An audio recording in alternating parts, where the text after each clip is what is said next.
Pessoal, nesse vídeo vamos falar sobre a íntegra aqui do relatório do Dr. Bruno Rezende, onde nós temos importantíssimas informações sobre o processo de reestruturação da Oi. Processo esse, tá, pessoal, que eu julgo ser extremamente importante essa atualização e essa atual fase do processo que a gente está vivendo, porque aqui a gente consegue ter uma real dimensão do que nós temos na Oi, né? Em termos de dívida, em termos de renegociação de dívida, de ativos, de perspectivas a respeito da Oi, né? Então foi publicado hoje a íntegra desse relatório. Eu vou trazer aqui para vocês os principais pontos que eu acho que são os mais importantes para a gente poder analisar aqui juntos, né? Eu já fiz um apanhado geral aqui dos principais pontos. Inclusive aqui a gente tem perspectiva de quitação de uma dívida tributária da Oi sem desembolso de caixa, né, uma quitação aí de 2,4 bilhões de reais sem desembolso de caixa. Vamos falar sobre a venda da Timor Telecom, vamos falar sobre a constituição do FI, vamos falar do fato de quando a Oi ela perdeu, né, na verdade ela repassou aquele contrato do Sindacta, que era um contrato, conforme eu já falava aqui com vocês, ruim, né, para o grupo Oi como um todo, né, um contrato ali no Sindacta, na área de defesa aérea. Vamos falar do endividamento geral da Oi, principalmente aqui nesse perfil, né, da dívida que o Dr. Bruno Rezende colocou aqui para nós, e como é que esse perfil de dívida ele vem se comportando ao longo desses últimos, ou como se comportará, né, ao longo desses próximos anos, né, nem últimos, na verdade os próximos anos, que a gente tem aqui uma ideia bem mais clara, né, tanto da dívida concursal, que está na recuperação judicial, bem como da extraconcursal. Vamos falar da própria venda aqui da Oi Soluções, uma vez que existe duas possibilidades de se trabalhar esse ativo da Oi Soluções, tá? Seja através de uma alienação, ou seja através de constituição de garantia para disponibilização de recursos. Vamos falar um pouco sobre isso, que esse é um detalhe muito importante aqui na página 27 do relatório do Dr. Bruno Rezende. Tem muitas informações importantíssimas aqui, tá, pessoal? Várias delas já vão de encontro àquilo que eu já estou falando aqui no canal há anos, né? Há muitos anos. E se você está chegando no canal Investir Sempre, muito prazer. Meu nome é Guilherme Borges, eu sou contador e investidor da Bolsa de Valores e de Oi. E tenho um canal onde eu trago diversos temas e assuntos relacionados à Bolsa de Valores, renda variável, ativos listados aqui no nosso mercado. Se você gosta desse tipo de conteúdo, já se inscreva no canal, curta o vídeo, compartilhe esse vídeo com quem você quiser compartilhar. E lembrando, tá, gente, que nada do que é dito aqui representa recomendação nem de compra nem de venda e nem de manutenção de ativos. Então já se inscreva mesmo no canal, venha fazer parte da nossa comunidade e bora lá, já se torne membro ouro do canal Investir Sempre, onde você vai ter acesso a conteúdos que eu faço apenas para quem é membro ouro do canal, tá? Primeiro comentário abaixo do vídeo para você se tornar membro ouro do canal. Alguns pontos que são importantes da gente falar sobre esse relatório. O primeiro deles é o seguinte: o Dr. Bruno Rezende ele manteve o prazo original de divulgação e elaboração desse relatório, que foi justamente a repassar esse relatório até o dia 20, né, de abril, e ele manteve esse prazo, né, e ele manteve essa obrigação. Me chamou a atenção porque é o seguinte: o Dr. Bruno Rezende ele vai ficar na gestão judicial aí da Oi, tanto ele como a equipe dele, né, até mais ou menos ali o dia 20 de junho. Então, assim, por motivos de racionalidade, né, por motivos óbvios, a gente esperava que esse relatório ele fosse divulgado no dia 20 de junho, porque ele ainda tem mais 60 dias, ele mais ou menos 60 dias, né, 58 dias, enfim, sob gestão da Oi, né, que ele vai ficar ali responsável pela gestão da Oi. Mesmo assim, divulgou esse relatório agora, né, ou seja, ainda tem mais 2 meses pela frente, mas já divulgou, ele manteve o prazo original. Vamos lembrar que o prazo original da gestão dele era até o dia 20 de outubro, até o dia 20 de abril, né? Esse prazo foi prorrogado em 2 meses, né? Então ele vai continuar ali até o dia 20 de junho. A exigibilidade das obrigações extraconcursais, né, a sua suspensão, né, estão aí suspensas essas exigibilidades das obrigações extraconcursais também até o dia 20 de junho, mais ou menos ali. Então a gente esperava que esse relatório seria divulgado no dia 20 de junho, né? Mas não, já divulgou agora. Isso aqui não entendi muito bem, né? Quero crer eu que agora, a partir de agora, a missão do Dr. Bruno Rezende, quem sabe aí como a entrada dos créditos, ou do adiantamento dos recebíveis, dos créditos da arbitragem, que pode vir do BNDES, do BID, de um consórcio de bancos, Quero crer eu que a missão do Dr. Bruno Rezende vai ser administrar esse dinheiro que eu quero crer que vai entrar aí para a Oi, e a missão do Dr. Bruno Rezende, do Escritório de Preservação, vai ser administrar esse dinheiro para pagar os credores. Eu quero crer isso. Né? Até porque o Dr. Bruno Rezende ele é o braço direito aqui da Justiça, né? Tanto é que a Justiça confiou ao Dr. Bruno Rezende, né, a 7ª Vara Empresarial do Rio de Janeiro, a gestão judicial da Oi. Porque não faz muito sentido, ele ainda tem mais 60 dias de gestão sobre a Oi. Já divulgar o relatório final, né, de atuação dele? Não, esse relatório ele deveria ser prorrogado também, a data da divulgação dele lá para junho, né, que é aí quando ele fica na Oi. Mas enfim, daqui até o final ali, alguma coisa vai acontecer que ele vai ter outro papel aí. Eu quero crer que ele vai ser o administrador, né, do dinheiro da arbitragem, que é isso que a gente está esperando, para poder aí pagar os credores da Oi, em especial credores trabalhistas, né, entre outros. Bom, esse é o primeiro fato que me chama a atenção. Um outro fato, pessoal, é que não está muito aqui, mas eu já quero comentar com vocês. O vendido ele tem sistematicamente saído da sua posição vendida da Oi. Eles estão com operações estruturadas no papel à vista e também na posição tomadora do aluguel, né? E eles estão saindo. Nesses últimos pregões eu tenho observado junto com alguns amigos o aumento do volume aí das negociações do papel da Oi dentro desse histórico recente, né? E nesses últimos dias, quando a gente vê o volume de negociações subindo, depois a gente atesta que o volume das ações alugadas cai, tá? Então o especulador ele já está saindo da Oi, ele deve estar sabendo de alguma coisa. Porque nesses últimos 2 pregões, mais ou menos, o número de ações alugadas caiu na casa ali de 180 a 200 mil ações alugadas a menos, o que não é pouca coisa aí para os padrões da Oi, tá? Muita atenção nisso daí. Conforme eu já venho comentando aqui com vocês, a gente tem documentação vasta publicada aí, né? Tá espalhada, mas está publicada. Eu já juntei aqui no canal e já falei com vocês em diversas vezes. Existe a perspectiva do adiantamento dos direitos recebíveis da arbitragem, que pode se dar através de uma operação de crédito envolvendo BNDES, BID, consórcio de bancos, né?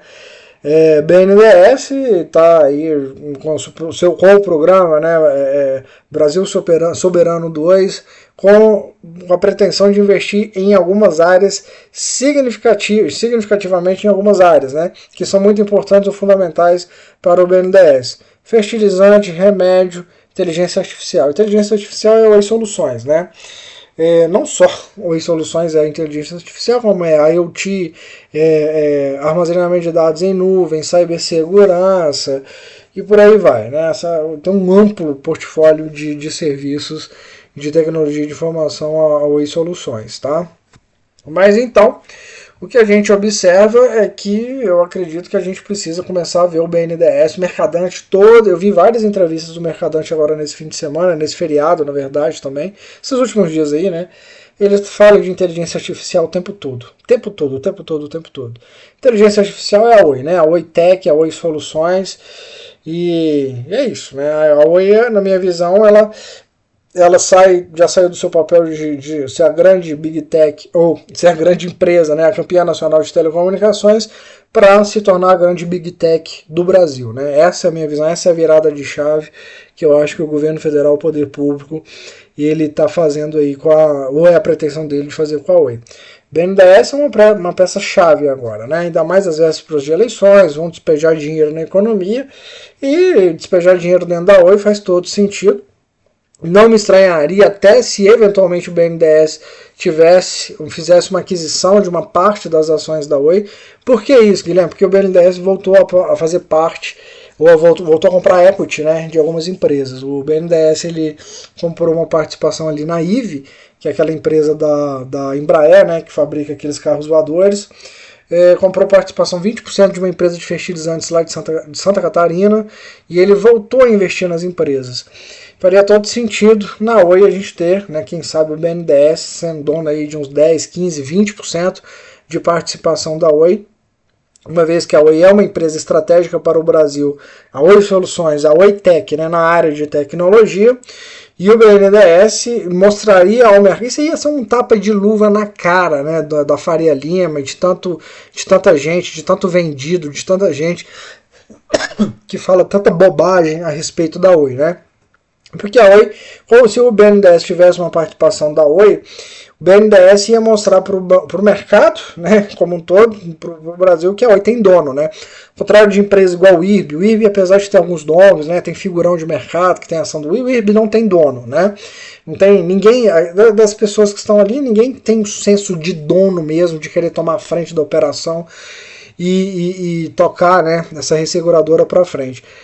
No caso da Oi com o BNDES lá não, né? Ia basicamente se materializar algo que a gente já viu, que é o poder público brasileiro sendo o grande gestor, né? Tocando as operações da Oi. Hoje o poder público ele é o administrador da Oi através da gestão judicial do Dr. Bruno Rezende, que é a mão ali do poder judiciário, que é poder público, né, obviamente, administração pública em lato sensu, em sentido geral, ali dentro da Oi. Né? A Oi ela vem sendo administrada pelo poder público brasileiro através de um gestor judicial nomeado pelo poder judiciário do estado de Rio de Janeiro. Então a gente está falando de poder público em sentido geral, que é quem manda aí na Oi, né? E aí, se o BNDES tivesse uns 20% de participação da Oi, que eu acho que seria muito interessante para a Oi, o BNDES ia comprar também na Bacia das Almas, né? A ação da Oi hoje a Oi custa 50, 54 milhões de reais, ele iria ter um baita de um lucro nisso daí, é uma possibilidade que eu vejo que, quem sabe, né? Pode acontecer, isso aí já são mais conjecturas minhas. Mas muito bem, pessoal, vamos fazer aqui Vamos dar uma olhada em algumas informações que eu acho que são muito importantes sobre o processo de restauração da Oi. O primeiro deles, e aqui já dentro do relatório do Dr. Bruno Rezende, né, do Preservação, quando se fala aí no fato de nós termos um abatimento da dívida que a Oi tem com os credores que foram ali os então administradores da Oi por eventuais atos de má gestão, né? Tá tendo aí um processo arbitral da Oi contra esses gestores que eu acho que vai acabar resultando na diminuição da dívida que eles têm, que a Oi tem junto a eles, né? Basicamente mostro aqui rapidamente para vocês essa passagem. Então, em cumprimento à ordem, a equipe multidisciplinar em conjunto com os departamentos da companhia, bem como sua estrutura consultiva e contenciosa externa, promoveram análise de documentos e atos praticados em período anterior à intervenção judicial, tendo reunido elementos que foram detalhados em ação própria, tombada sob o número tal e processada em apenso ao presente feito, onde este juízo, em decisão sumária, definiu parcialmente a tutela de urgência para, dentre outras medidas, determinar o arresto de todos os bens, todos os créditos concursais e extraconcursais dos requeridos na revalidação. Basicamente, Pinco, a Silo e a Ashmore, né, que foram os então administradores ali da Oi, né? Em sede de agravo de instrumento, tombado sobre o número tal, foi deferido efeito suspensivo com remessa aos atos do juiz arbitral.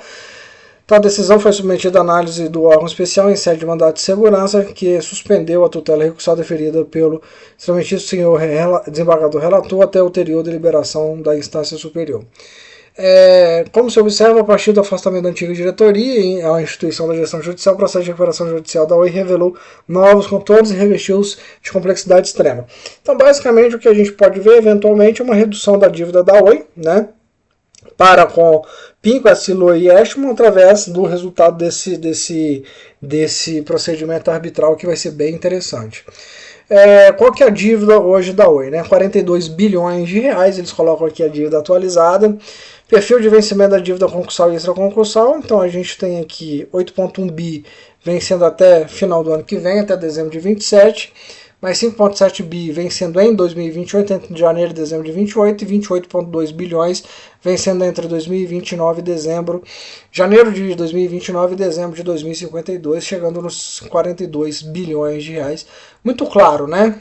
Esse gráfico, esse quadro que foi colocado aqui ficou bem didático. Poderiam ter aberto mais um pouco aqui, mas está ótimo, né? Já dá para a gente entender ou saber mais ou menos quanto que está o valor da dívida da Oi em perfil geral. Lembrando, tá, gente, que essa dívida, até fiz um quadrozinho aqui, eu peguei a exposição da Oi em moeda estrangeira, tá? Relacionando ela ao dólar, com base nas últimas demonstrações contábeis da Oi. E se os meus cálculos aqui estiverem corretos, a Oi, ela, com base ali na sua dívida em exposição em dólar, ela está tendo aí umas quedas da dívida dela, dolarizada, bem interessantes com a queda do dólar, tá? O dólar está girando aí mais ou menos em R$ 4,96, R$ 4,98. Então, assim, vamos lembrar que essa posição de dívida que eles fizeram, várias dessas desses cálculos aqui foram com base em fevereiro, né? Em fevereiro, março, né, de 26. Quando a gente já analisa agora para abril, né, o dólar do jeito que está caindo, eu tinha feito essa compilação aqui, eu acho que eles podem ter, essa dívida dolarizada da Oi pode estar tendo aí uma baita de uma redução. Eu fiz uma breve simulação, por exemplo, ali no segundo TRI de 25, nós fechamos com uma exposição em moeda estrangeira de mais ou menos 10 bilhões 314 milhões de reais, e um dólar a R$ 5,63. Hoje o dólar está mais ou menos R$ 4,97. Isso aí dá mais ou menos uns 66 centavos a menos, né? O que pode provocar, se a gente for fazendo ali mais ou menos uma regra de 3 de proporção, uma queda de 600 milhões de reais na dívida da Oi. Tá mais ou menos isso, por alto que eu fui fazendo esses cálculos. Mas com certeza esse dólar R$ 4,97, se cair para R$ 4,90, melhora muito, né, o perfil de pagamento da dívida dolarizada da Oi. A Oi ganha com a desvalorização do dólar ou com a apreciação do real, né? Então esse aqui é um detalhe muito importante, né, que enquanto a Oi não quitar essa dívida estrangeira, a gente precisa estar atento a essas variações, oscilações do dólar. Ainda falando de dívida, e muito se comentou, né, a venda da Oi Soluções, eu não acho que essa venda da Oi Soluções vai ser efetivada, da mesma forma que eu não acho que a venda da Vital vai ser efetivada. O que eu acho é que a Justiça, a gente pode ver alguma operação de crédito envolvendo o BNDES, envolvendo ali o adiantamento dos direitos creditórios da arbitragem, mas talvez uma operação mais estruturada, com muitas garantias, né? Que garantias seriam essas, Guilherme? A própria garantia da participação da Oi na Vital e a garantia da Oi Soluções, né? A propriedade desses dois ativos. Nessa passagem aqui na página 27, o próprio gestor judicial ele coloca: seja através da alienação pública, que é da Oi Soluções, tá? Seja através de constituição de garantias para disponibilização de recursos. Olha como é que é importante essa passagem. O fato é que a UPI Oi Soluções garante a continuidade das operações, confere relevante valor global ao referido ativo, pode se reverter em liquidez imediata para o Grupo Oi, potencializado em benefício para todos os credores da sociedade geral com a continuidade dos relevantes serviços públicos prestados, geração de tributos e empregos, além de atender o escopo da recuperação judicial. Eu acho que assim, eventualmente a gente pode ver uma operação de crédito sendo aí constituída, operação de crédito essa, envolvendo como garantia, não só, igual a gente viu ali numa ata do Conselho de Administração da Vital, não só a garantia da própria Vital, como uma fiadora disso daí, mas a participação da Oi na Vital, esses 27%, mais a própria Oi Soluções e os direitos creditórios ali da arbitragem, tá? Eu acho que isso é plenamente factível, ainda mais quando a gente fala numa eventual operação de crédito da Oi com o BNDES, operação de crédito essa que pode entrar ali dentro daquele Plano Brasil Soberano 2, né? E envolvendo não só o BNDES, mas o BID, o consórcio de instituições financeiras. Esse detalhe aqui é muito importante, essa passagem, tá, pessoal? Vamos falar também sobre um outro ponto que confirma aqui, na verdade, uma percepção que eu tinha lá atrás, e aqui está confirmado, em que se coloca da seguinte maneira aquela questão da venda dos contratos que eu tinha com o Sindacta, porque esses contratos eles eram muito ruins para a empresa, né? E é colocado aqui na página 18, no item 41. Exemplo disso pode ser verificado na conclusão da transferência das obrigações derivadas dos contratos do Sindacta, que, não obstante a alta complexidade do serviço e das inúmeras especificidades, inclusive em relação à infraestrutura e tecnologias envolvidas, foi efetivado em curto espaço de tempo, desonerando a Oi de custos e penalidades que impactam sobremaneira o seu fluxo de caixa. Aparentemente esse contrato aqui do Sindacta estava muito ruim para a estrutura da Oi, tá?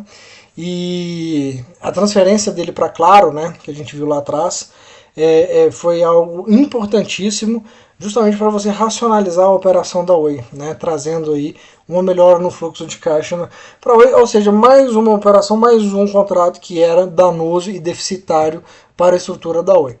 Pois bem, aqui já na página 64, chegando à conclusão, a gente tem basicamente uma síntese, igual eles colocam aqui, um resumo, né, de todas as considerações que foram feitas aqui nesse laudo. Muito bem feito o laudo, tá? O laudo não é grande, 75 páginas, eu consegui ler ele todo rapidamente, e muito claras as informações, né? Bom, vamos ver aqui quais foram os principais resumos, os principais pontos, né, em síntese, que o Dr. Bruno Rezende, ele, junto com a sua equipe, executaram e acharam dentro da Oi, né? Então, a gestão judicial já atuou ininterruptamente na condição empresarial do Grupo Oi durante 202 dias, né, e aí com uma baita de uma equipe, né, para fazer todo esse trabalho. Sob a perspectiva judicial, a gestão judicial, ela atuou na representação processual do Grupo Oi, tanto nesses autos principais de recuperação como também incidentes. Isso aqui foi tendo diversas diversas repercussões, né, também diversas consequências, como pagamento de credores, garantir continuidade das operações, promover o levantamento de constrições, instaurar procedimentos de liquidação ordenados de ativos e por aí vai. Sob a perspectiva operacional, a gestão judicial atuou com uma equipe própria de telecomunicações, tecnologias, né, de rede, fibra ótica e por aí vai. E aí eles vão falando sobre todos os aspectos, citam novamente, né, a própria questão do SINDACTA, uma vez que essa questão aí do SINDACTA chamou muita atenção, aconteceu no ano passado, né, lá em 25, e aqui eles colocam, sobre o aspecto comercial, a gestão judicial promoveu centenas de reuniões com fornecedores com o objetivo de racionalizar os contratos firmados com o grupo empresarial, maximizando os resultados e reduzindo custos operacionais, o que resultou em uma economia de 191 milhões de reais, com a expectativa de se alcançar mais 412 milhões de reais, além de orientar e fornecer documentos e informações aos interessados, em particular de processos de alienação de ativos da companhia, contribuindo para que os potenciais ofertantes pudessem realizar due diligence financeira e operacional, revertendo-se em um aumento da procura e atratividade sobre os ativos. Por fim, a vertente internacional, né, ela atua ali vem atuando, né, tanto na corte lá de Nova York, nos Estados Unidos, e também, né, no processo de alienação ali da participação da Oi naquelas empresas onde a Oi tem, né, uma participação societária, que é ali no Timor-Leste, que vai importar um ingresso de mais de 14,8 milhões de dólares para o grupo Oi, vai dar mais ou menos uns 77 milhões de reais, tá? Isso aqui já vinha se tentando fazer há bastante tempo, parece que eles vão de fato concluir isso daqui. Aparentemente, parece que o dinheiro está até no caixa da Oi, né? Porque a data da conclusão disso daqui era o dia 20 de abril. Então, sobre o aspecto de liquidação ordenada de ativos e da transição de serviços públicos essenciais. Após diversas reuniões com o comando da Aeronáutica, GU, Anatel, entre outros órgãos, a disponibilização de milhares de dados técnicos e operacionais e da complexa audiência conduzida por juízos, na presença de dezenas de pessoas, a gestão judicial logrou viabilizar a transição efetiva da operação SINDACTA para o play indicado pela Aeronáutica, que é claro, né, dando integral cumprimento à decisão proferida por esse juízo de transição do referido serviço essencial. A gestão judicial estruturou a UPI Vital, constituída por 100% das ações de emissão da Vital, né, de titularidade da Oi, de seus subsidiários, em fase final de conclusão. Eu acho que isso aqui não vai ser efetivado. Tá? A gente sabe que a participação da Oi na Vital não vale apenas 4,5 bilhões, vale uns 12, 13 bi, né, mas isso aí acabou... Essa questão, né, acabou acontecendo aí, né, infelizmente, mas eu acho que isso não vai ser efetivado. Bom, a gestão judicial estruturou a UPI Serviços Telefônicos, isso aqui foi muito importante, né, a venda disso daqui, porque previa ali dentro prestação de serviços telefônicos fixos comutados, STFC, continuidade da prestação de serviço de voz por meio de acessos coletivos individuais às 7.400 localidades, onde a Oi é a Carrier of Last Resort, né, até dezembro de 28, conforme termo de autocomposição, prestação de serviços tridígitos, interconexões, infraestrutura de redes, de torres, né, prestação de serviços. Isso aqui custava para a Oi aproximadamente 120, 130 milhões de reais por mês, trazia muito mais prejuízo do que ganhos, então isso aqui foi embora, né, e a Oi ainda vai ter no seu caixa aí entrando 60 milhões e 100 mil reais. A gestão judicial estruturou a venda da unidade Oi Soluções, que eu acho que não vai acontecer, né? E aí eles estão falando pelo valor de 1 bilhão 417 mil reais. Eu não acho que vai acontecer a venda da Oi Soluções pelo seguinte, a Oi Soluções ela é o grande marca, o grande ativo brasileiro, 100% nacional na parte de tecnologia, que está ali dentro do poder público. A Oi Soluções ela já tem uma penetrabilidade muito grande dentro do poder público brasileiro, e sendo uma empresa brasileira, oferecendo diversos serviços de tecnologia ao poder público brasileiro, da esfera federal, estadual ou municipal. Isso para poderes, né, executivo, legislativo, judiciário, inclusive ao Ministério Público. A gente até pode brincar que na prática o Ministério Público é um quarto poder aí, mas enfim. Não acredito que a Oi Soluções vai ser vendida, porque seria a mesma coisa de se entregar e principalmente na mão de um player privado, seja estrangeiro, seja um grande brasileiro aí, um grande player brasileiro com interesses diversos, né, um ativo valiosíssimo que tem um conhecimento da administração pública brasileira. Não acho que isso vai acontecer, ainda mais com o atual governo que nós estamos, né, o governo Lula, que ele é mais nacionalista, então ele é mais pró, vamos dizer assim, empresas do Brasil, né, vamos colocar assim, o Brasil ter grandes empresas de capital nacional. A estratégia econômica do governo Lula vai muito parecida ali com a da Coreia, né, que é o Estado junto com a iniciativa privada e incentivando grandes players nacionais, essa coisa toda. Eu não acho que isso vai acontecer, tá? Até porque estariam entregando o principal motivo do que faz a Oi não falir hoje é a Oi Soluções. E também acho que não vai ser efetivada a venda da participação na Oi na Vital, porque a própria Anatel ela já tinha lá atrás, né, mencionado várias vezes do desejo que a Oi ficasse com pelo menos 20% ali de participação no capital da Vital.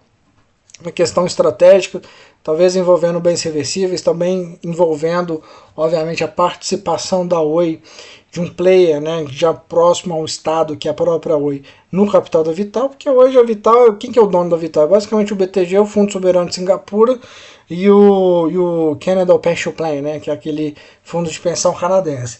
Então, assim, cada um com players privados, cada um com interesse diverso, né, que muitas vezes nem se alinham ao que o poder público brasileiro deseja, né. Então, eu não acho que a venda da Oi Soluções nem a venda da participação da Oi na Vital vão ser efetivados.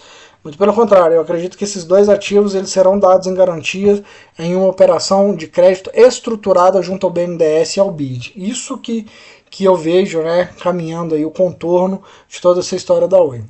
Bom, a gestão judicial também avançou e concluiu as negociações da venda das participações societárias das empresas sediadas no Timor-Leste, né, pelo valor de 14,8 milhões de dólares, com data de fechamento da operação previsto para acontecer dia 20/4.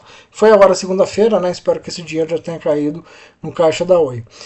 Seria bom, inclusive, se o Dr. Bruno Rezende publicasse um fato relevante comunicado ao mercado, falando da conclusão dessa operação, tá? Não é grandes coisas, 77 milhões de reais, mas é um dinheiro relevante. Dadas as especificidades e a extensão da relação dos imóveis da companhia, a gestão judicial sugere a constituição de uma sociedade de propósito específico para a estruturação de um FI, com vistas a reunir todos os imóveis constantes da relação de ativos do Grupo Oi, com a gestão ativa voltada à organização, regularização e monetização estruturada do portfólio imobiliário, seja através de venda, sob fiscalização do juízo recuperacional, seja através de locação, ó, tá vendo? Locação, eu já falava da possibilidade de se alugar os imóveis da Oi, ou desenvolvimento imobiliário dos imóveis com direcionamento de cotas de participação, não só para eventuais e possíveis investidores, mas também para servir como moeda de pagamento dos credores, que a partir de seus créditos listados na relação de credores poderiam subscrever participações, se beneficiando ao fim dos resultados oferidos pela gestão da carteira de imóveis. Isso aqui já era previsto lá atrás, né? Você passa uma parte desse FI ali para os credores, como, né, compensação de dívida, e aí se consegue e reduzindo ainda mais a dívida da Oi. Eu não acho que a dívida da Oi ela vai ser toda paga com adiantamento dos créditos da arbitragem, tá? Eu acho que uma parte dessa dívida é muito grande, 42 bilhões de reais. Mas vai tendo-se aí, vão ter que fazer diversas estratégias para poder se pagar a dívida da Oi.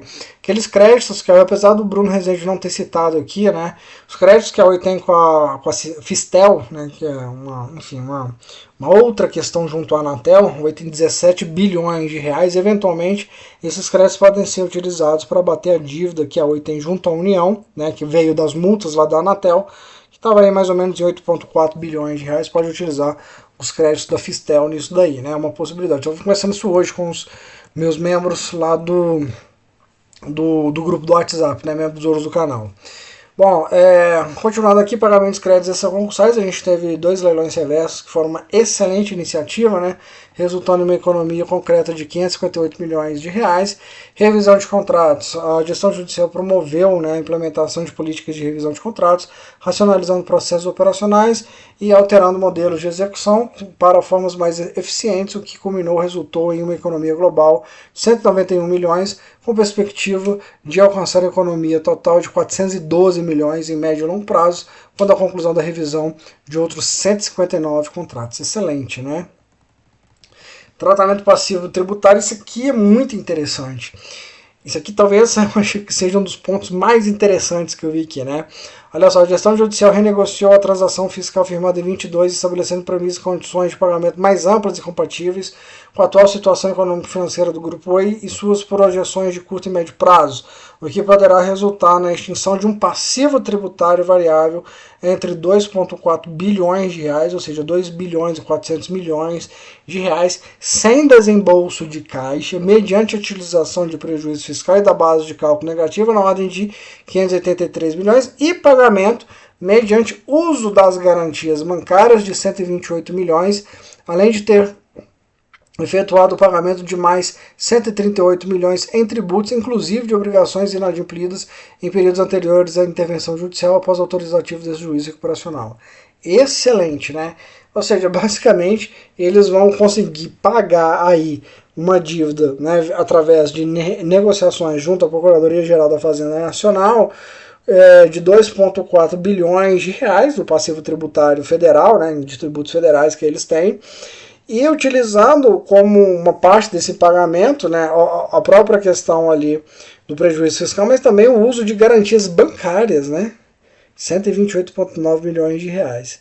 Muito interessante, ou seja, basicamente vão pagar isso aqui sem desembolso de caixa. Muito interessante. Após implementadas pela gestão judicial, medidas concretas em relação à Fundação Atlântico, que culminaram na transferência e repasse totais de 6,9 milhões de reais, como sendo parte referente aos repassos de deduções devidas pelos funcionários, a parte referente ao compromisso da Oi enquanto patrocinadora, além da amortização de 188,6 milhões de saldo derivado do contrato de dívida, estando a economia num momento completamente adimplente com suas obrigações, né? A Oi junto à Fundação Atlântico, registrando-se por oportuno que vem promovendo outras medidas como a reversão de parte do superávit identificado em fundos de contingência especial de revisão para abatimento do contrato de dívida. Outro ponto, revisão atuarial das premissas e parâmetros praticados para apuração da taxa de desconto atualmente praticada pela Fundação e das premissas do instrumento de dívida que lastreia o crédito a serem submetidos ao Conselho Deliberativo na próxima reunião em 4 de maio de 26. Né? Ou seja, basicamente, a Oi, nesse ponto, ela deve ficar com esse passivo tributário muito reduzido, né, pagando aí 2,4 bilhões de reais, e o passivo junto à Fundação Atlântica, a previdência privada, né, ali dos funcionários da Oi, uma fundação de previdência complementar, previdência privada, a Oi completamente adimplente com eles também, né, graças ao trabalho aí da gestão judicial.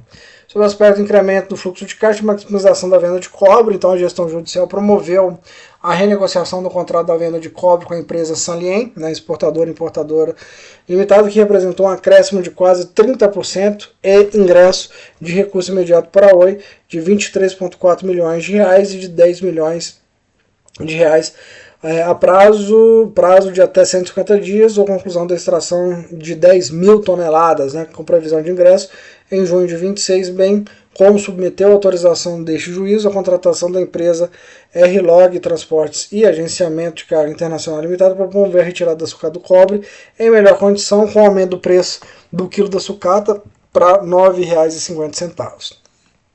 Existe a perspectiva também que exista uma sucata aí subterrânea que tenha sido remanescente ali daquele acordo que a Oi fez com a Vital, né?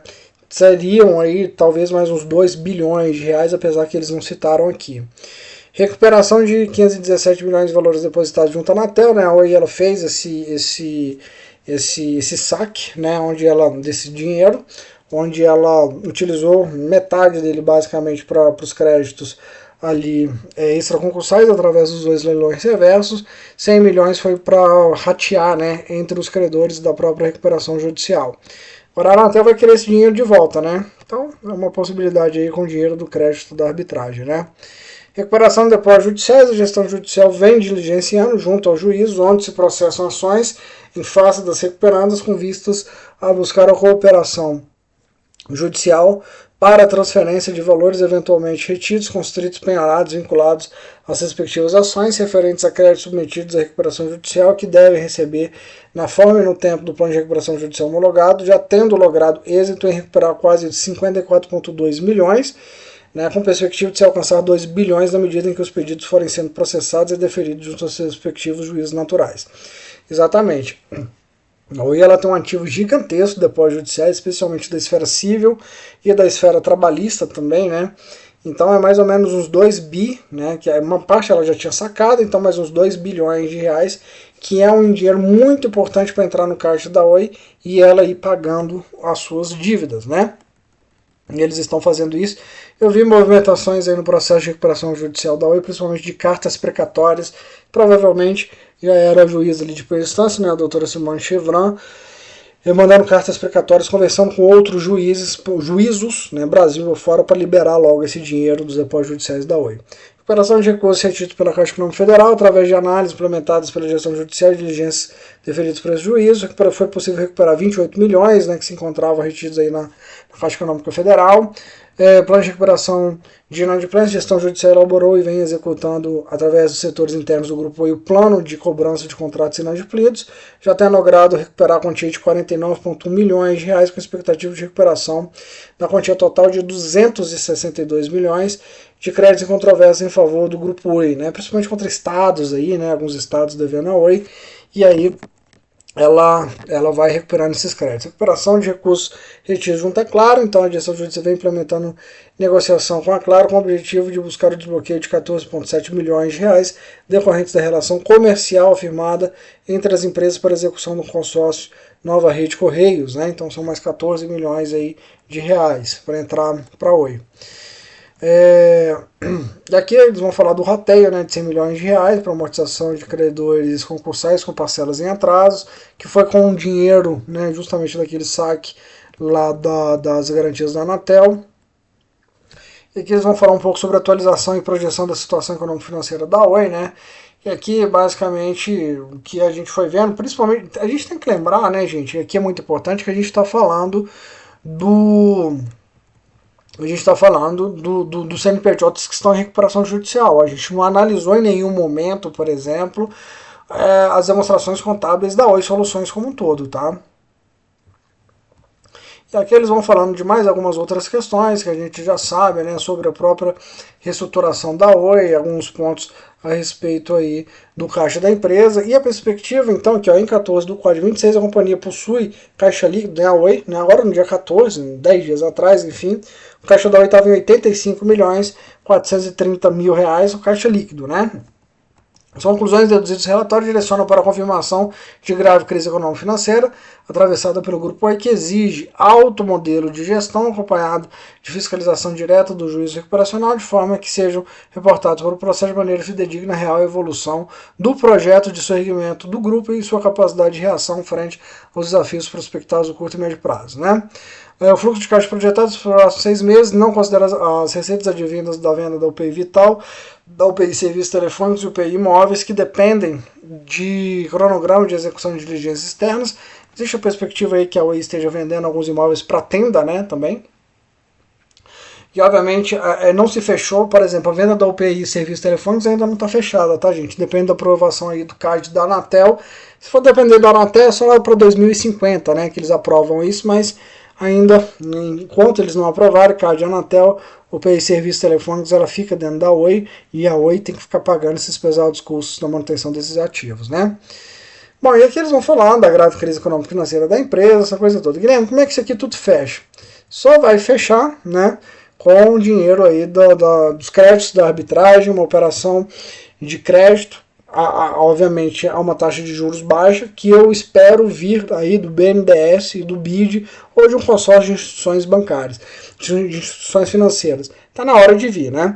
No final, eles concluem que, em conclusão, entende a gestão judicial que é a manutenção de um modelo de trabalho que efetive a liquidação dos ativos, possibilitando a quitação do passivo. Exemplificadamente, o trabalhista pode garantir não só a quitação dos credores, como também as operações e a continuidade da prestação de serviços públicos essenciais remanescentes, sendo essas considerações que a gestão judicial reputou pertinentes, né, e por aí vai. Ou seja, o que eu acredito que deve, o que pode acontecer com a Oi é algo semelhante ao que aconteceu ali nos Correios, né?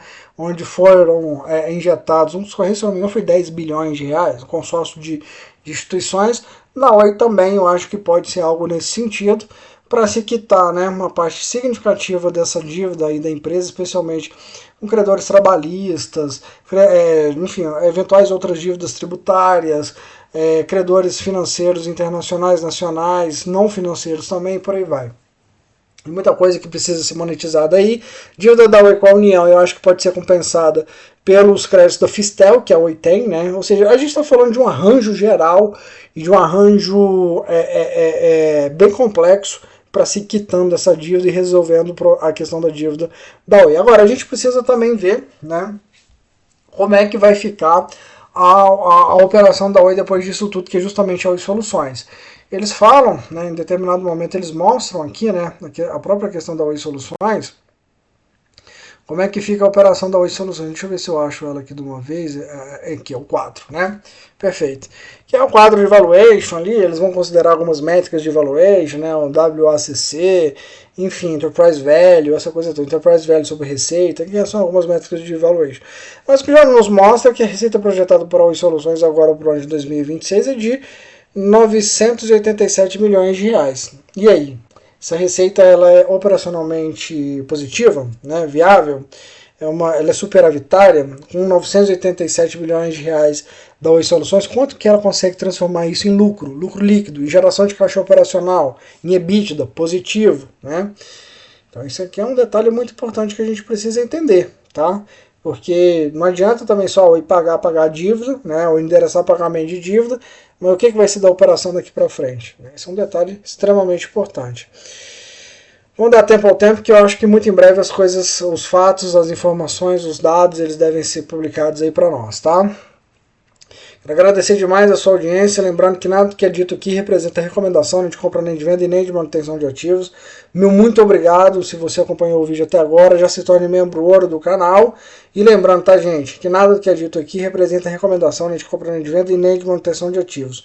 Pelo andar da carruagem, eu acho que muito em breve a gente vai ter algo relevante e definidor, resolutivo, sendo publicado a respeito do futuro da Oi. É isso que eu espero. Um grande abraço a todos vocês, até a próxima. Fui!